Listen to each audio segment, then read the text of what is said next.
이번 영상은 스펙타클했던 제 공익설을 한번 풀어보는 영상이 되겠습니다. 일명 지옥과 금무지의 합성어인 헬무지에서 있었던 일이랑 지지종 받은 과정, 그리고 꿀무지가 얼마나 좋은 곳인가, 이렇게 이야기를 한번 시작해 볼게요. 저는 2018년에 신체 검사를 받고 저체중으로 4급 판정이 됐습니다. 네, 제가 방금 2018년에 신체 검사를 받았다고 했잖아요. 근데 2020년인가부터는 그 공익 판정 기준이 엄청 강화돼가지고 공익을 가기가 안 그래도 힘들었는데 지금은 10%도 안 나올 거예요. 왜냐면은 요즘에 저출산 때문에 군인 수를 채울 수가 없으니까 공익 판정을 강화시킨 거거든요. 제가 지금 신체 검사 기준으로 하면은 공익이 아니라 현역이거든요. 그래서 사실 운이 좀 좋았다고도 할 수 있겠죠. 그렇게 대학 다니다가 2020년에 공익 훈련소를 가요. 논산. 이때가 여름이어가지고 좀 덥긴 했는데 그때 코로나여서 훈련도 FM대로 제대로 안 하기도 했고, 거기 조교분이랑 소대장님이 다 모범적인 분들이셔서 훈련소에서는 딱히 나쁜 기억이 없어요. 그냥 나쁜 기억이라면 그 판초우위? 여름에 냄새 나는 거 있거든요. 그 판초우위는 진짜 좀 바꿔야 돼. 왜냐면은 판초우위에 막 구멍 나가지고 물 새고 냄새나고 별로 안 좋았어요. 아무튼 그렇게 별일 없이 4주, 지금은 3주인데 제가 다닐 때는 4주였거든요. 4주간의 훈련 마치고 그 다음날 구청으로 갔어요. 거기서 앞으로 있을 공익 근무에 대해서 알려준다고 구청으로 갔거든요. 그러더니 거기 공익 담당하는 공무원 분이 한 명 계셨는데 제가 갈 요양원에서 코로나 검사를 한 다음 오라고 한다는 거예요. 그래서 일주일 정도 구청에 있다가 코로나 검사를 하고 코로나 검사 결과가 음성으로 나오면 요양원으로 가서 일하라 이거죠. 목요일날 훈련소 수료를 했고 금요일날 구청에 갔고 금요일에서 목요일까지 그냥 구청에서 계속 앉아 있었어요. 아무것도 안 했어. 그냥 아무 일도 안 시켰어요.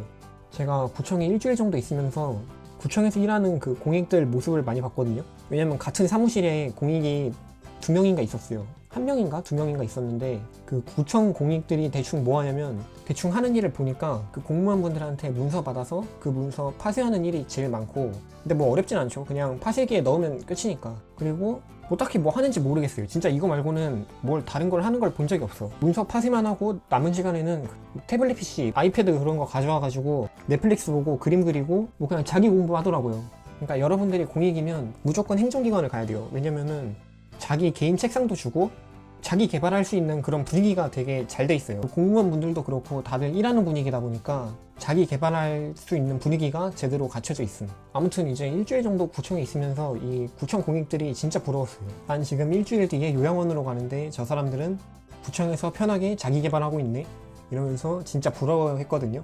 이게 행정기관이랑 복지기관이랑 일이 힘들고 안 힘들고가 너무 차이가 많이 나요. 이게 무슨 일이 있었냐면 공익들 사이에서 요양원이 힘들다는 사실은 익히 알려져 있거든요. 제가 훈련소에서 무슨 일이 있었냐면 생활관에 모여가지고 다들 훈련소 끝나고 어디 가냐고 물어본 적이 있어요. 그때 저 분대가 8명 있었는데 8명인가 10명인가 있었는데 막 자기는 행정기관 간다, 뭐 법원, 구청, 뭐 도서관 이런 데 간다 하다가 저는 요양원 가는데요, 이랬더니 분대원들이 다 그 안쓰러운 눈빛으로 박수를 쳐주는 거예요. 가서 존나 수고하라고. 이 정도로 이 복지시설이 일의 강도가 높고 힘들다는 거는 공익들 사이에서 익히 알려져 있고, 그 중에서도 특히 요양원이 힘든 곳으로 알려져 있다. 그래서 아무튼 구청에서 일주일 있다가 금요일 날에 요양원을 갔거든요. 거기 가니까 30대 정도 보이는 남자가 제 담당자라면서 오더니 막 뭐 알려주더라고요. 제가 요양원에서 할 일을 알려줬는데, 보통 요양원 하면은 어르신들 목욕보조나 식사보조, 청소, 잡일 이런 게 일반적이거든요. 근데 나더러 주차 관리를 하라는 거야.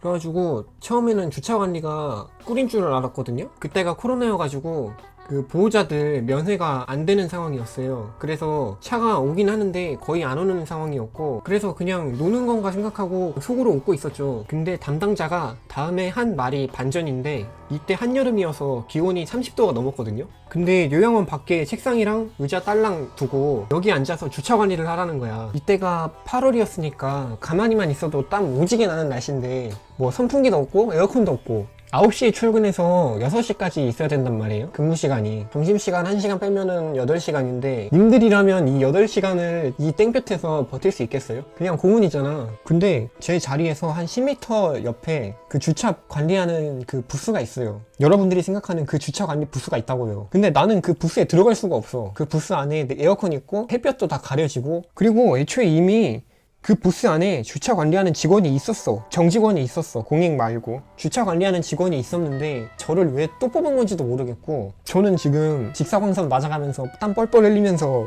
앉아있는데 10m 바로 옆에 에어컨 빵빵 나오는 주차 부스에서 주차 관리하는 직원 있다고 생각해보세요. 진짜 하늘과 땅의 차이잖아. 그래가지고 너무 짜증이 나는 거야.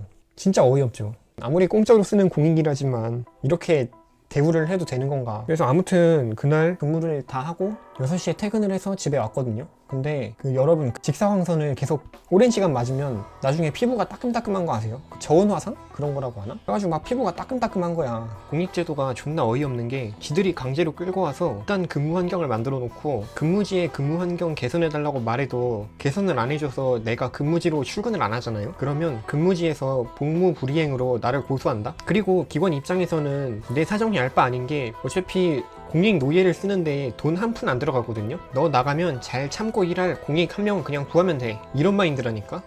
국민신문고라는 게 있어요. 그리고 국민신문고에다가 일터 사진이랑 저 근무 환경 사진 찍어놓은 거 신문고에다가 바로 올렸어요. 보낼 수 있는 기관이 여러 개가 있었거든요. 여러 기관이 있었는데 한 5곳인가 보냈어요. 병무청이랑 무슨 인권 무슨 그런 거 있잖아요. 인권 관련된 기관 있었는데 기억이 잘 안 난다. 5곳에다가 신문고를 써서 보냈어요. 그리고 이제 다음날에 출근을 했는데 모르는 전화번호로 전화가 오는 거예요. 보통 같으면 스팸 전화 같아서 안 받는데 뭔가 어제 신문고를 쓴 효과가 있나 싶어가지고 받았는데 병무청 지도관님이 전화를 저한테 하셨더라고요. 신문고를 보고 근무지에서 그렇게 일하고 있는 게 사실이냐 그렇게 물어보시더라고요. 근데 먼저 말하자면 이 지도관님이 진짜 천사였어요. 왜냐면은 제가 지금 다니고 있는 요양원에 대해서 설명을 해주시는데 진짜 가관인 게 원래 요양원에 공익이 한 8명인가 있었대요. 8명인가 7명인가. 근데 공익들 8명인가 7명이 다 못 버티고 다른 기관으로 재지정을 갔다는 거예요.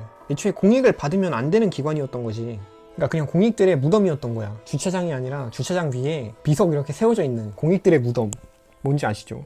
지도관님 말씀으로는 요양원이 문제가 있다는 걸 진작에 알고 있었고 원래 요양원이 헬무지로 유명했다는 거예요. 그래가지고 빨리빨리 다른 근무지로 재지정을 해주겠다 라고 하시더라고요. 그러니까 나는 운이 되게 좋았던 거야. 왜냐면 이게 재지정이 아무나 해주는 게 아니거든요. 다 재지정 하고 싶다고 하면은 다 편한 데로 갈 거 아니에요. 그러니까 재지정이 되는 경우가 있기는 한데 그렇게 나 재지정 하고 싶다고 해서 바로 재지정하고 그럴 수는 없거든요. 근데 난 이제 좀 운이 좋았던 거죠. 지도관님이 진작에 요양원의 실체에 대해서 알고 있었고 요양원에서 한 달 반 정도 있었어요. 한 달 반 정도 있으면서 진짜 너무 더운 날 있잖아요. 비 오는 날은 좀 괜찮은데 근데 또 비 오는 날은 건물 안으로 들어갈 수 있게 해주긴 했어요. 건물 안에 들어갈 수 있게 해주긴 했는데 그래도 그때 코로나여가지고 환기시켜준다고 요양원 앞에 정문을 계속 열어놨었거든요. 비 오면 비가 조금씩 들이치는 거야. 아무튼 이제 그렇게 한 달 반을 있었고 그리고 또 지도관님이 천사인 게 공익 이제 시작하면은 들어야 되는 교육이 있어요. 그게 원래는 지방에 가서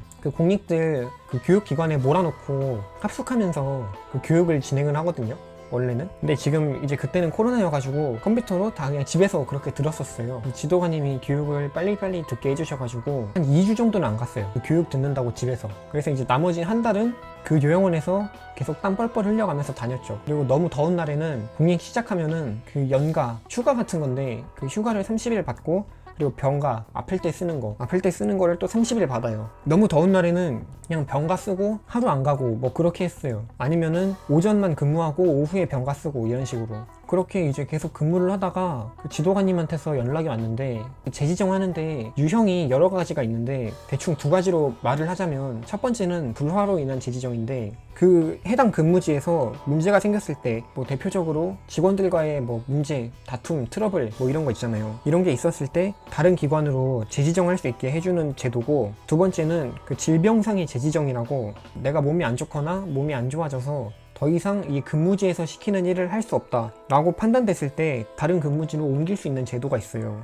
근데 나는 내가 아파서 옮기는 게 아니라 직원들이나 근무 환경에서의 트러블 때문에 옮기는 거잖아요. 근데 지도관님이 질병상의 재지정을 해야 된다는 거예요. 그래서 제가 왜냐고 물어봤더니 불화 재지정을 하면은 근무지한테 손해가 간다는 거예요. 앞으로 공익을 받는데 약간 제약이 걸린대요. 불화로 인한 재지정을 한다는 거는 근무지가 문제가 좀 있다는 뜻이잖아요. 그래서 불화 재지정을 한 이력이 생기면은 추후에 공익을 받는데 제약이 걸린다는 거예요. 원래 공익 8명 있었다고 했잖아요.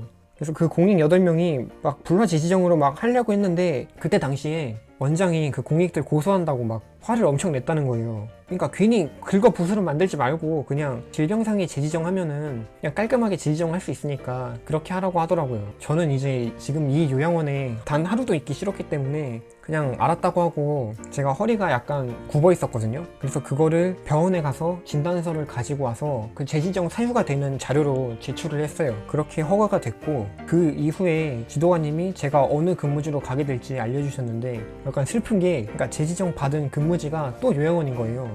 그래가지고 그때 좀 실망했는데, 그때 지도관님 하시는 말씀이 너무 걱정하지 말고 그 요양원 가게 되면은 저한테 감사할 거라는 거예요.